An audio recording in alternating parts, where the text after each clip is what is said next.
Temperature यानी गर्मी पद मुख़्तलिफ़ टाइप्स जेके आहिनि 4 टाइप्स अथसि।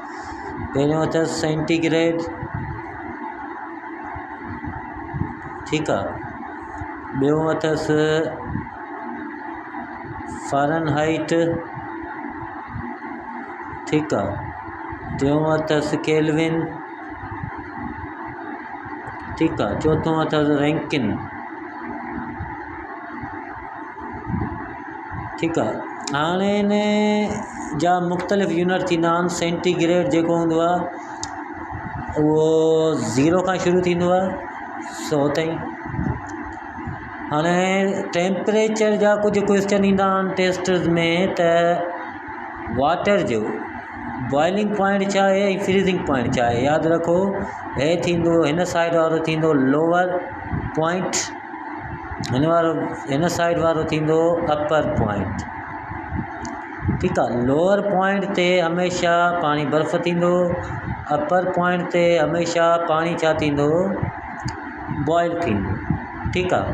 त हाणे सेंटीग्रेड में अगरि तव्हां खां पुछा कनि क्वेश्चन त पाणी जो जेको आहे सो बॉइलिंग पॉइंट छा आहे, त उहो 100 सेंटीग्रेड आहे।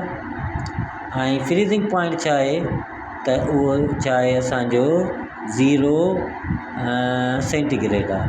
इनखे तव्हां बॉइलिंग बि चई सघो था, इनखे तव्हां मेल्टिंग बि चई सघो था, ठीकु आहे। साॻियो ई फ़ारेनहाइट में लोअर पॉइंट अथसि 32, अपर पॉइंट अथसि 212 फ़ारेनहाइट, ठीकु आहे। त हाणे हिन में 32 थी वियो फ्रीज़िंग, 212 थी वियो मेल्टिंग। हिन में टोटल यूनिट हूंदा आहिनि 180, हिन में हूंदा आहिनि 100, ठीकु आहे। नंबर 3 आहे केल्विन, जेको 273 खां 373 ताईं हूंदो आहे, ठीकु आहे। हाणे हिन में जेको असांजो लोअर पॉइंट थींदो, यानी जेको फ्रीज़िंग पॉइंट केल्विन में लोअर पॉइंट आहे 273, अपर पॉइंट आहे 373, यानी हिन में जेको आहे फ्रीज़िंग पॉइंट थींदो 273 ऐं बॉइलिंग यानी मेल्टिंग पॉइंट थींदो 373, ठीकु आहे।